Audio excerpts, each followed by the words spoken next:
Hello guys, स्वागत है आपका सिटीजन सी चैनल पर। और आज आप देखने वाले हो 2002 में आई underrated slasher movie Miners Massacre या फिर कर्स ऑफ द 49er का ब्रेकडाउन, जिसके डायरेक्टर हैं जॉन कार्ल बुकलर, जो इससे पहले डायरेक्ट कर चुके हैं troll, Friday the 13th part 7 और गूलीज 3। लेकिन मेन काम इनका था स्पेशल मेकअप इफेक्ट्स देना, जो ये दे चुके हैं Reanimator, Ghoulies, From Beyond, Dolls, Halloween 4, Nightmare on Elm Street 4 और हैचर्ड जैसी कल्ट क्लासिक मूवीज में। यानी काम खतरनाक है और ये मूवी भी थोड़ी हैचर्ड टाइप ही है। तो चलिए अब ज्यादा देर ना करते हुए जल्दी से स्टोरी स्टार्ट करते हैं।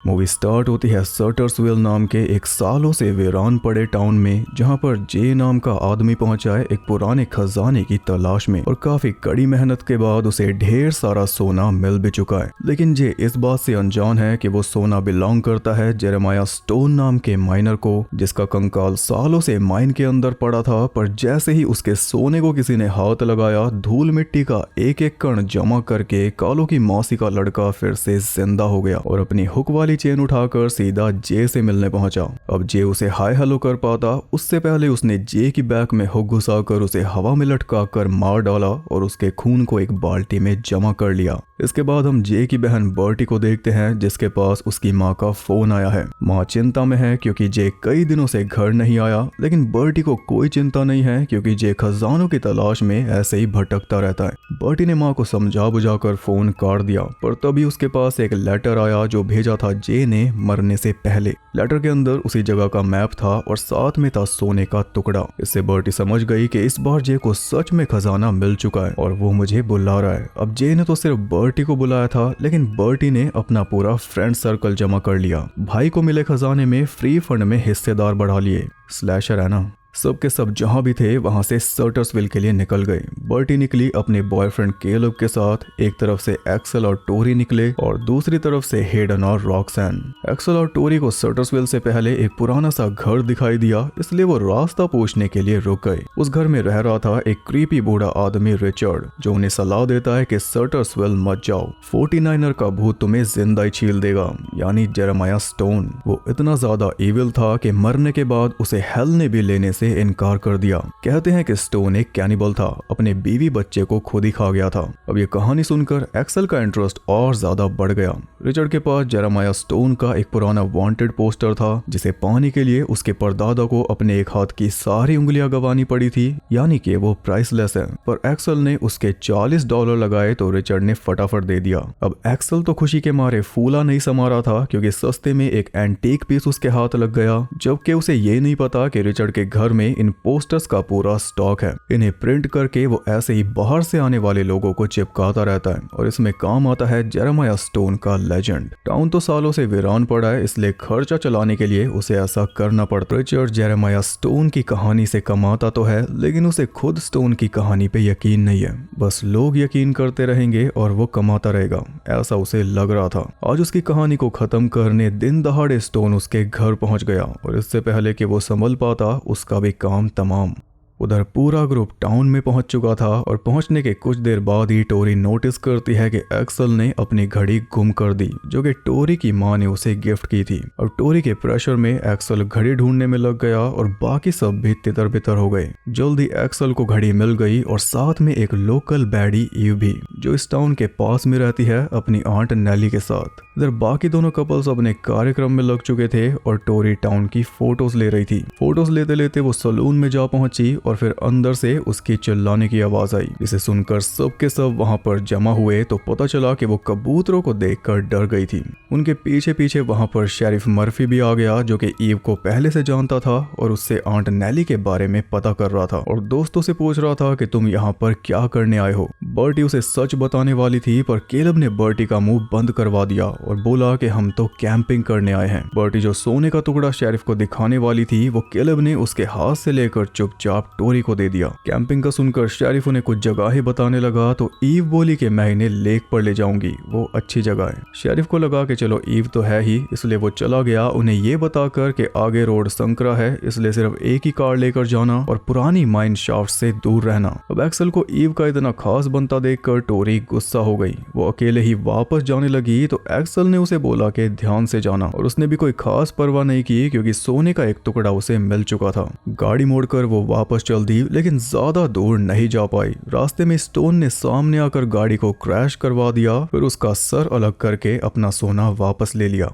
इधर ये सब उसी जगह पर पहुंच चुके थे जहां पर जाने के लिए शेरिफ ने मना किया था, जहां पे जे मारा गया था। उसी कैबिन में पहुंचे तो कैबिन पूरा तहस नहस हुआ पड़ा था और जे वहां पे था नहीं, लेकिन उसका बैग जरूर था जिसमें से उन्हें मैप का बाकी हिस्सा मिल गया। अब वो भी खजाने तक पहुंच पाएंगे। पर जैसे ही ईव को ये पता चला कि वो सब भी खजाने के लिए आए हैं, वो डर के मारे पैनिक करने लगी। उसने कहा कि सब के सब मारे जाओगे, अभी यहाँ से निकल जाओ। बस इतना बोलकर वो खुद निकल गई। एक्सल दोनों से हाथ धो बैठा। घर पहुंचकर ईव ने सारी बात अपनी आंट नेली को बताई तो नेली ने बोला कि इसमें हम कुछ नहीं कर सकते, जो लालच करेगा वो भरेगा। लेकिन ईव को अब भी उन सब की चिंता हो रही थी। वो उन्हें मरने नहीं दे सकती, इसलिए फिर से भाग गई। और आंट नेली को शायद आपने पहचाना हो, ये कैरन ब्लैक है जिन्हें आपने सालों पहले ट्रायलॉजी ऑफ टेरर में देखा था। खैर इधर वो सब नक्शे को फॉलो करते हुए उसी माइन शाफ्ट तक पहुंच चुके थे, जिसके अंदर जाते ही उन्हें सारा खजाना मिल गया। हालांकि जे नहीं मिला, पर उन्हें कोई मतलब नहीं। उन्हें बस यही पता था कि अब सुनहरे दिन आने वाले हैं। बैग्स में जितना सोना भरा गया, भर के वो बाहर निकल आए। अंदर अभी और भी खजाना बचा हुआ था, लेकिन उन्होंने डिसाइड किया कि उसे कल लेने आएंगे क्योंकि जल्दी अंधेरा होने वाला है, तो वापस कार तक पहुंचना मुश्किल हो जाएगा। और वैसे भी खजाना कहाँ जा रहा है, सालों से भी तो पड़ा ही है। उधर आंट नेली भागते हुए मार्टिन नाम के आदमी के घर पहुंची और जाते ही उसे बोला कि शेरिफ के पास फोन मिलाओ, ईव की जान खतरे में है। लेकिन ईव तो अब नहीं बचने वाली क्योंकि वो स्टोन के हत्थे चढ़ चुकी है। स्टोन ने कुदाल मार के उसे भी खत्म कर डाला और उसके भी खून को बाल्टी में जमा कर लिया।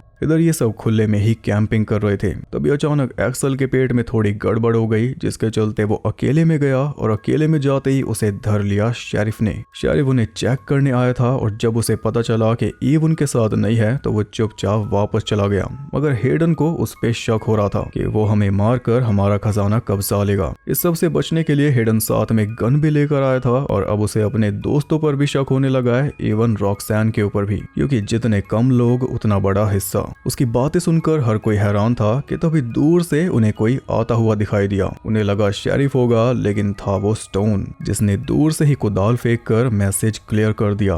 बाकी सब तो जान बचाकर भाग गए, लेकिन हेडन अड़ा रहा क्योंकि उसके पास गन थी। हालांकि गोलियां स्टोन ऐसे खा रहा था जैसे सर दर्द की हों, क्योंकि वो पहले से मरा हुआ है। आखिर में हेडन को भी भागना पड़ा, लेकिन खजाने के बिना नहीं। रॉक्सैन भी जल्दी से कार में बैठ चुकी थी, पर वो निकल पाती उससे पहले स्टोन ने फावड़ा फेंक कर उसके सर को खोद डाला। बस ये देखने के बाद तो तीनों उल्टे पैर भाग निकले। भागते हुए वापस टाउन तक पहुंचे, जहां पर हेडन उनके सामने ही कार में बैठकर निकल गया, लेकिन वो भी कहीं नहीं जा पाया। सामने आकर स्टोन उसकी कार पर चिपक गया और ऐसी कार का बैलेंस बिगाड़कर साइड में कूद गया, जिसके चलते कार ऐसी क्रैश हुई कि हेडन उन तीनों के सामने ही जिंदा जलकर मर गया। तीनों पूरे खौफ से भरे हुए थे, ऊपर से स्टोन का पथरीला चेहरा। तीनों फिर से उल्टे पैर भागे और इस बार आगे उन्हें नेली मिल गई, जो उनकी जान बचाने के लिए उन्हें अपने घर ले गई। और घर जाकर उसने बोला कि तुमने उसका सोना चुरा के उसे वापस बुला लिया, अब वो तुम्हें नहीं छोड़ेगा। ये कर्स है 49er का। बात है 1851 की। स्टोन कई सालों से लोगों को मारकर उनका सोना चुरा रहा था, पर आखिर में सब ने मिलकर उसे घेर लिया। तब भी उसने एक लड़की को हॉस्टेज बना रखा था। सभी टाउन वाले उसे बोल रहे थे कि लड़की को जाने दे, पर उस सनकी ने सबके सामने ही उस लड़की को मार डाला, जिसके बदले में सब ने उसे भूनना चालू कर दिया। लेकिन इतनी गोलियां खाकर भी उसका कुछ नहीं बिगड़ा,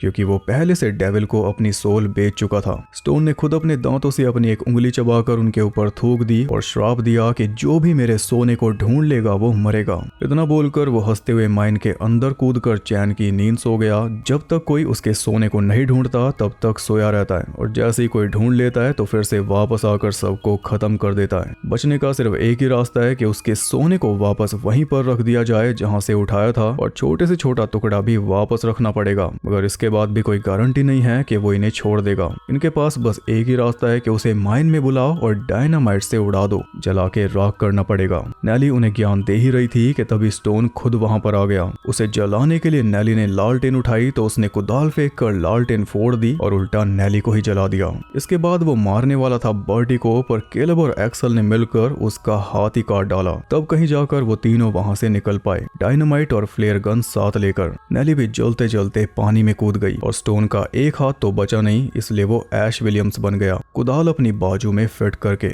modern problems require modern solution. इधर उन तीनों ने प्लान बनाया कि सारा सोना वापस माइन में रखकर स्टोन को वहां पे बुलाएंगे और फिर डायनामाइट से उड़ा देंगे। उनके पास 2 वॉकी टॉकी थे जिनसे एक्सल ने डायनामाइट के लिए डेटोनेटर तैयार कर लिया। फिर एक्सल और केलब दोनों माइन के अंदर गए सब कुछ सेटअप करने, जहाँ पे उन्हें और डायनामाइट मिल गया और बर्टी बाहर ही रुकी हुई थी बटन दबाने के लिए कि इसी बीच स्टोन भी अंदर पहुंच गया। फेस ऑफ शुरू हुआ जिसमें एक्सल को ज्यादा ही जख्मी हो चुका था और अब उनके बचने का कोई चांस नहीं था कि तभी बर्टी अंदर आ गई और उसने फ्लेयर गन चलाकर स्टोन को जला डाला। मौका देखकर वो बाहर निकलने लगे, लेकिन एक्सल नहीं निकला, उसे स्टोन का सफाया करना था। तो जैसे ही प्रेमी जोड़ा बाहर निकला, एक्सल ने स्टोन को डायनामाइट के ऊपर धक्का दे दिया, जिसके चलते इतना बड़ा ब्लास्ट हुआ कि उसमें स्टोन और एक्सल दोनों मारे गए। जल्दी सुबह हो गई, दोनों सही सलामत बैठे हुए थे कि तभी अचानक उन्होंने नोटिस किया कि थोड़ा सोना अब भी उनके पास रह गया है। केलब ने जल्दी से वो सोना दूर फेंक दिया। इतने में शेरिफ भी वहां पर पहुंच गया और उन दोनों को कार में बैठाकर वो आसपास का थोड़ा मुआयना करने लगा। जिस बीच उसने वो बचा हुआ सोना उठा लिया और बस तभी धरती को चीरते हुए स्टोन बाहर निकल आया। अब आई कालो वाली वाइब। और इसी के साथ ये मूवी एंड हो गई।